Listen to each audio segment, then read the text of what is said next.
जिंदगी में हर कोई समझे हम सफर मुझे अपना अपना बस अपना।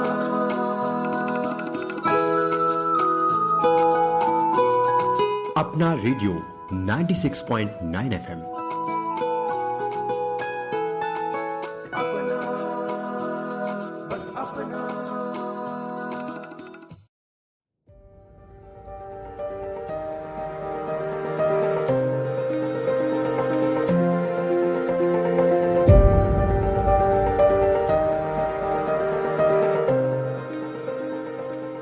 नमस्कार, आप सुन रहे हैं अपना रेडियो 96.9 FM।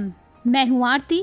सवेरे के ठीक 10:30 हुए हैं और अब इस मीटर पर समय है हमारी विशेष कार्यक्रम श्रृंखला का चुनाव का पर्व देश का गर्व। चुनाव का पर्व देश का गर्व, चुनाव का पर्व देश का गर्व, चुनाव का पर्व देश का गर्व, चुनाव का पर्व देश का गर्व, चुनाव का पर्व देश का गर्व, चुनाव का पर्व देश का गर्व।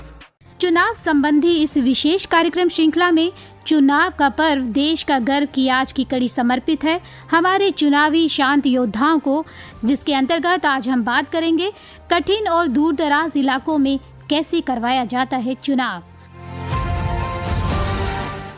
भारत दुनिया का सबसे बड़ा लोकतांत्रिक देश है। भौगोलिक विविधताओं वाले देश में कहीं रेगिस्तान है तो कहीं घने जंगल। हिमालय से लेकर समुद्र तक हमारा देश विविधताओं से भरा हुआ है। और लोकसभा में जब बात आती है मतदान की, तब दूर दराज में बने मतदान केंद्रों पर मतदान को लेकर मतदाताओं में काफी उत्साह दिखाई देता है। गिर के घने जंगलों से लेकर पूर्वोत्तर के दुर्गम इलाकों तक कई पोलिंग बूथ बड़े ही दुर्गम इलाकों में बने हुए हैं। तो आइए जानते हैं कि भारत के जम्मू कश्मीर से लेकर कन्याकुमारी तक, गुजरात से लेकर बंगाल तक कैसे होता है चुनाव। देश में लोकसभा चुनावों का दौर जारी है। ऐसे में मतदान प्रक्रिया को संपन्न कराने के लिए चुनाव आयोग जो है अपनी तैयारियों में जुटा हुआ है। गिर के जंगलों से लेकर ऊंचे ऊंचे पहाड़ों और जंगलों के बीच स्थित गांव में मतदान कराने के लिए चुनाव आयोग और मतदान कर्मियों को काफी मशक्कत का सामना करना पड़ता है।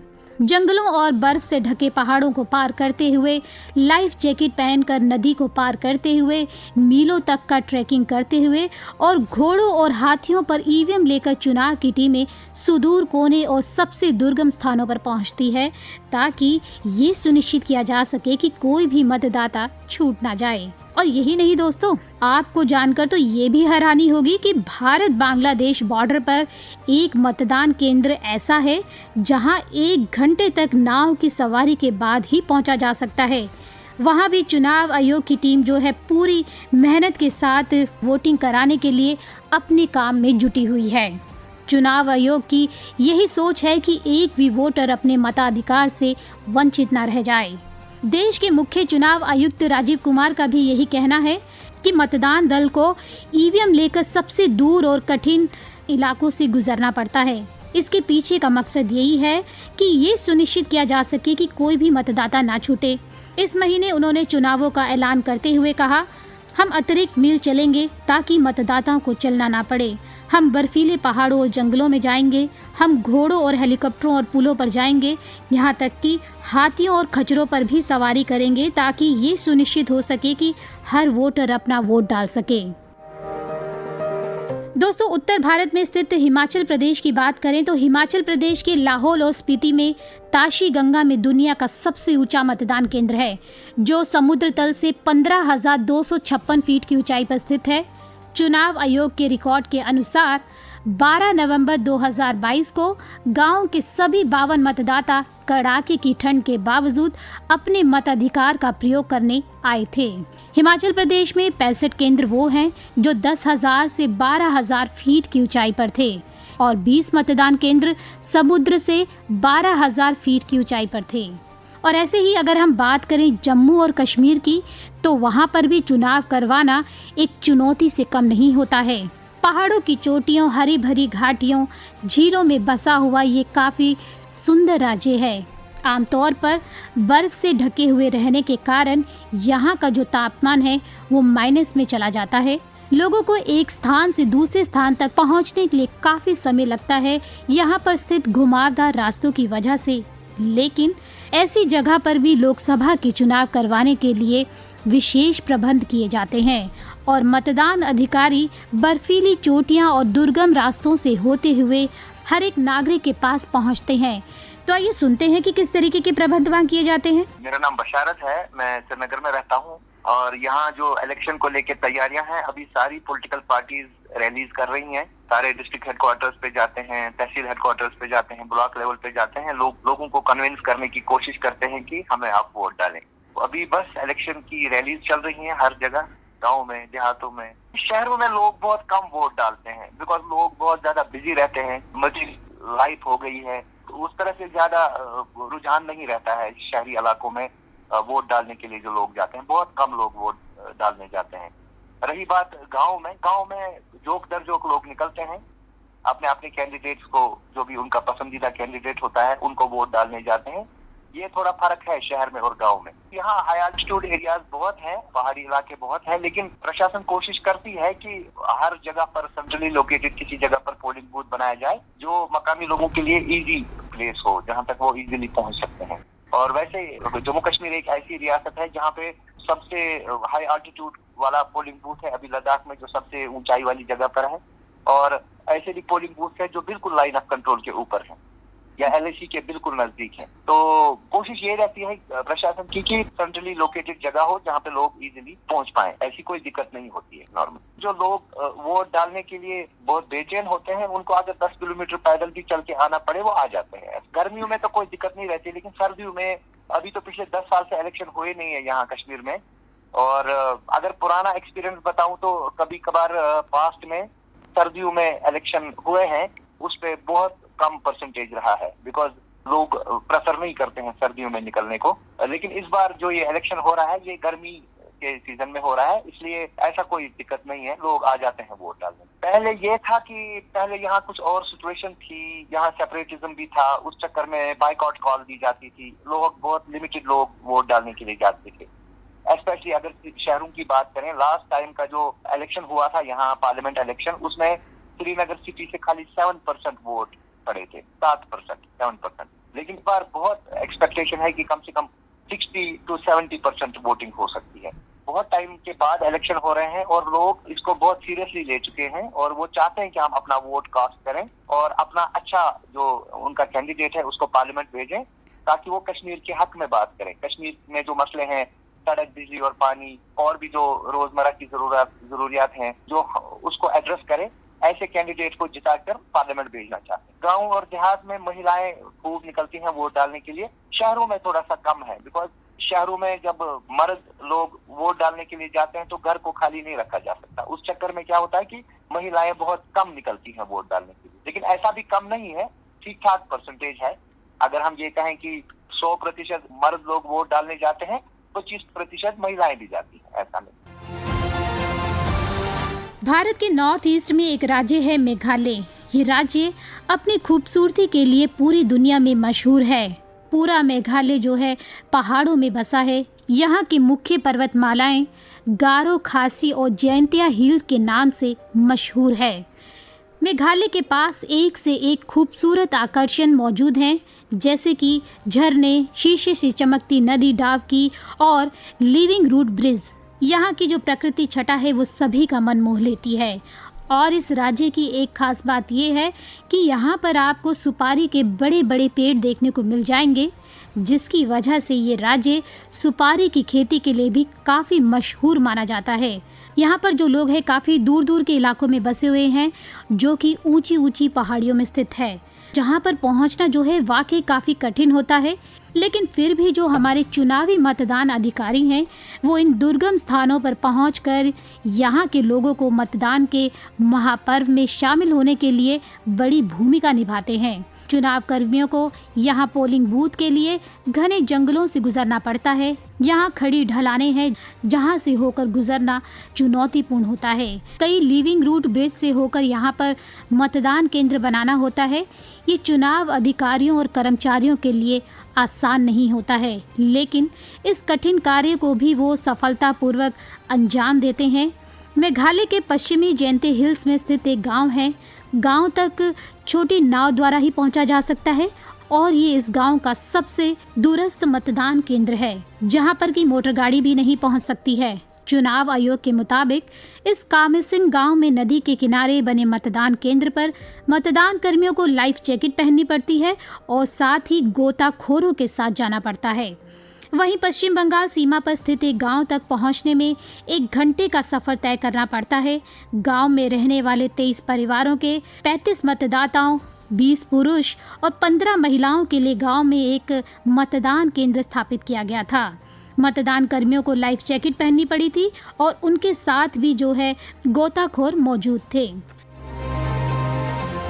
चुनाव आयोग द्वारा प्रकाशित चुनावों पर पुस्तक लीप ऑफ फेथ के अनुसार 2007 में गिर के घने जंगलों में बसे बानेज में एक मतदान केंद्र स्थापित किया गया है, जिसमें कि सिर्फ एक मतदाता महंत हरिदास जी उदासीन के लिए एक विशेष मतदान केंद्र स्थापित किया गया है। वो वहां के इलाके में स्थित एक शिव मंदिर के पुजारी हैं। मंदिर के पास वन कार्यालय में एक बूथ बनाया गया है। जंगली जानवरों के डर से राजनीतिक दल जो है इस इलाके में प्रचार नहीं करवा पाते हैं, लेकिन फिर भी 10 लोगों की मतदान टीम ने एक मतदाता के लिए बूथ स्थापित करने के लिए 25 किलोमीटर की यात्रा तय की थी। और इस किताब में ये भी लिखा है कि महंत हरिदास उदासीन नवंबर 2019 में निधन से पहले लगभग 2 दशकों तक मतदान केंद्र में एकमात्र मतदाता थे। भारत के सुदूर पूर्व के राज्य अरुणाचल प्रदेश के मालेगांव गांव में एकमात्र महिला के लिए मतदान केंद्र बनाया गया है। इस मतदान केंद्र तक पहुंचने के लिए पटकाई पहाड़ों की श्रृंखलाओं में 44 किलोमीटर की कठिन दूरी को पार करना होता है।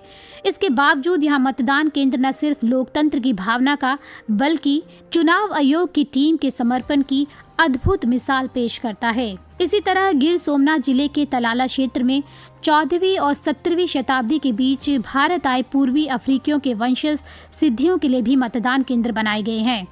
आधिकारिक आंकड़ों के अनुसार इस इलाके में ऐसे 3500 से अधिक मतदाता है। दोस्तों, जब दुर्गम स्थानों की बात आती है तो मरुभूमि को भी सबसे आगे रखा जाता है। और जब हम बात करते हैं मरुभूमि की, तो मरुभूमि का नाम लेते ही राजस्थान का नाम जो है हमारे दिमाग में आ जाता है। रेगिस्तान एक ऐसा विशाल मरुस्थल होता है जहाँ पर कि ज़्यादा गर्मी होती है और जो टेम्परेचर है वो लगभग 50 डिग्री तक पहुँच जाता है। यहाँ पर दूर तक रेत ही रेत और गर्म हवाएं चलती हैं। रेगिस्तान पर कड़ी धूप होने की वजह से कोई घर से बाहर निकलना नहीं चाहता है।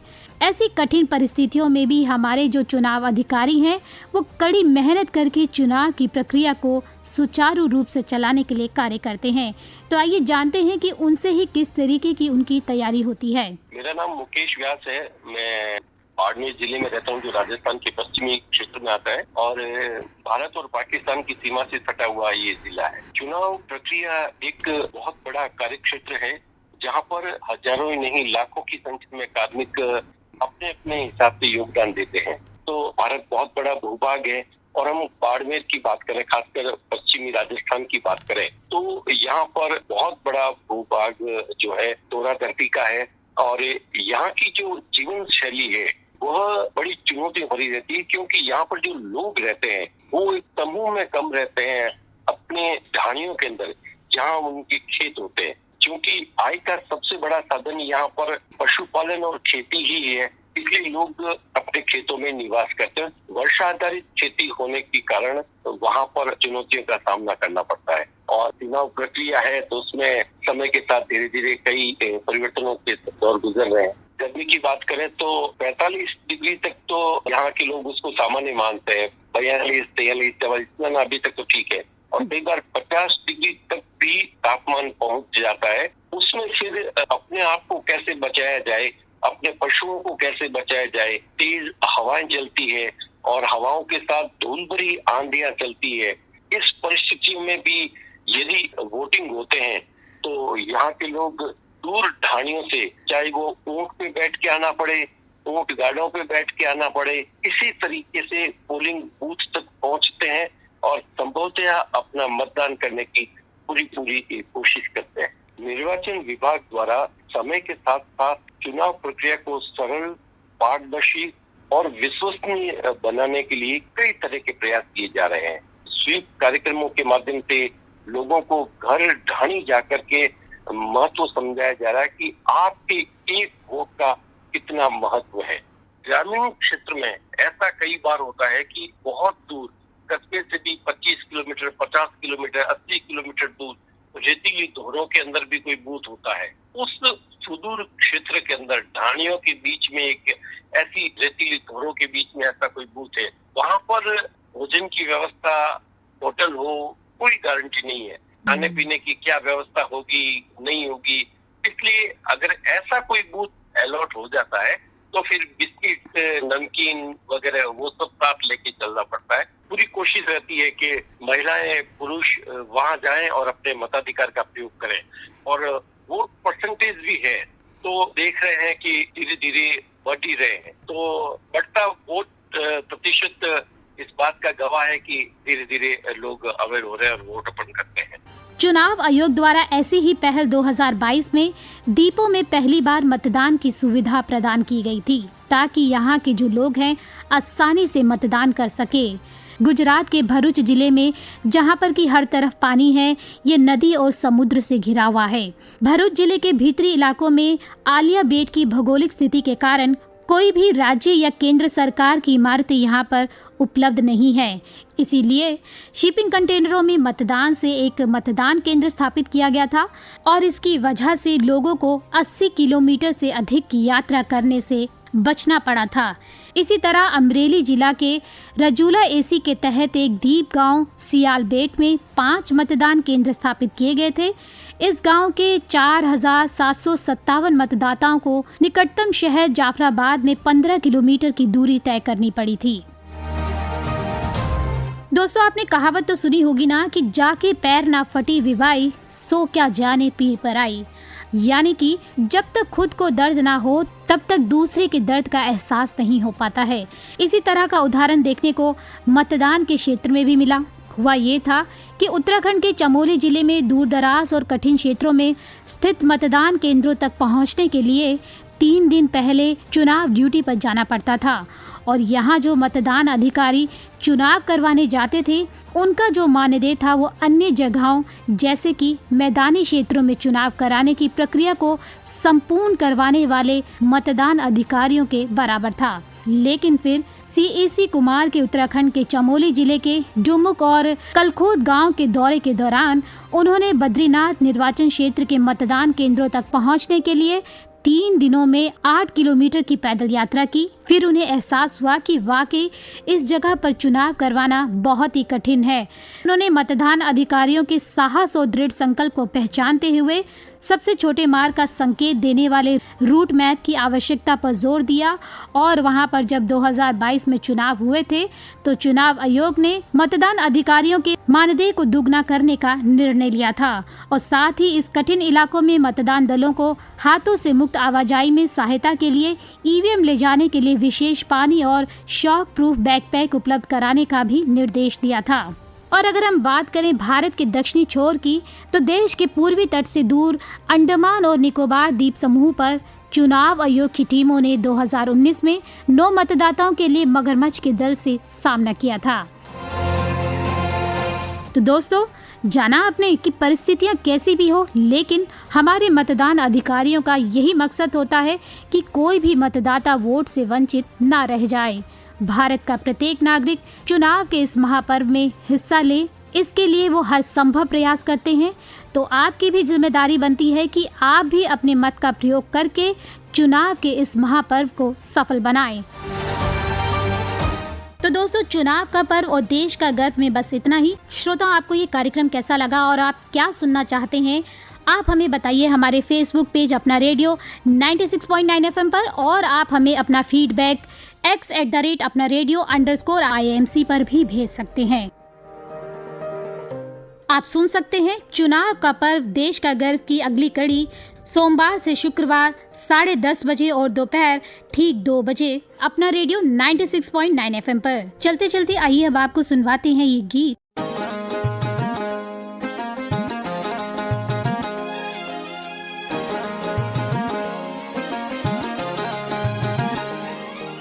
सबका अधिकार है ये, सबका सम्मान ये करना, मतदान है ये ओ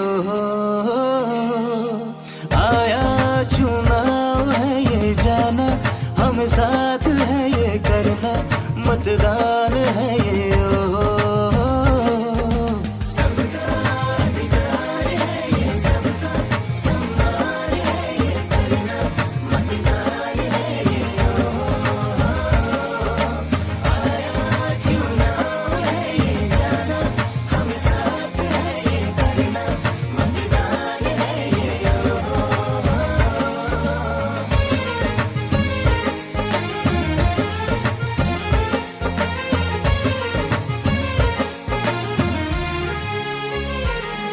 अपनी नगरी का निर्माण करें हम, समस्याओं का समाधान करें हम, यही वक्त है, यही अपनी शक्ति, वोट देंगे तो यही देशभक्ति।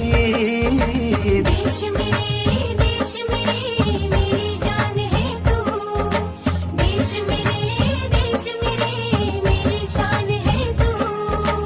वोट करें मेरा अभिमान है तू, हम वोट करें मेरा संविधान है तू, क्योंकि अपनी आवाज है ये, अपना आगाज है ये करना, मतदान है ये आया चुनाव है ये जाना, हम साथ है ये करना, मतदान है ये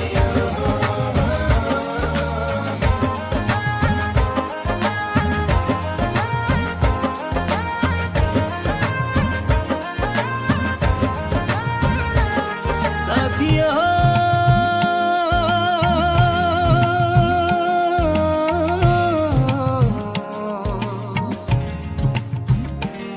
भाइयों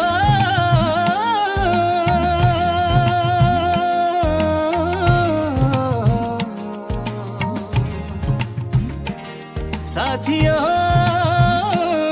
भाइयों, बेटा बेटी बारी माटा माटिया अपना, तुम्हें जाना ही है, अब कुछ ना सोचना, वोट दे बारी बारी सबको बोलना, एक वोट से है उत्तराखंड अपना, घर घर वापस आकर वोट डालना।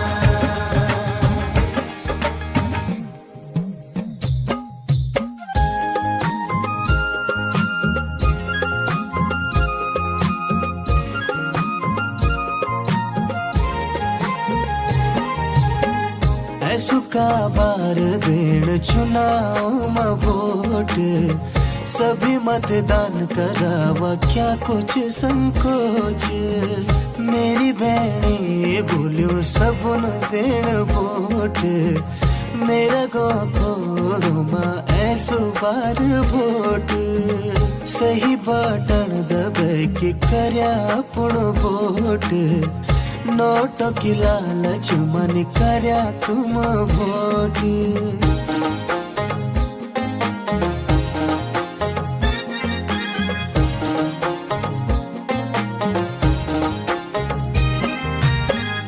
ऐसुका चुनाव में योगदान दीरा, अपना उत्तराखंड थे अगाड़ी बढ़ोला,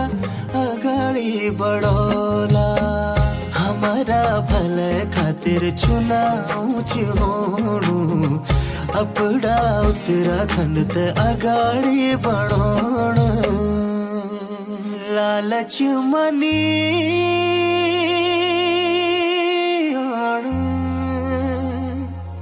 छुयो माने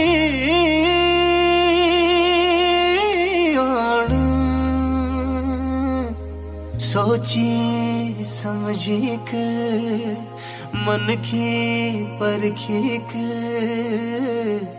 वोट च देना।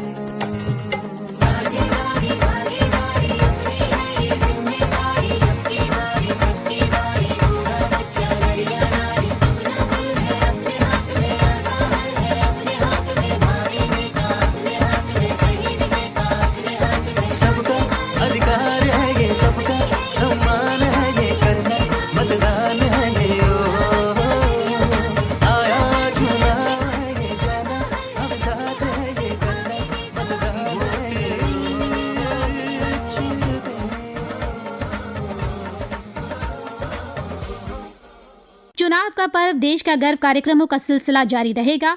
अब मुझे यानी आरती को दीजिए अनुमति और सुनते रहिए अपना रेडियो 96.9 FM।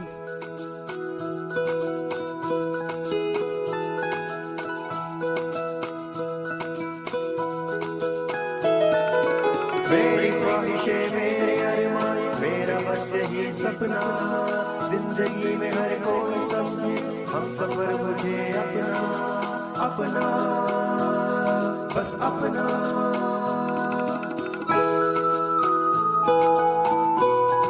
अपना रेडियो 96.9 FM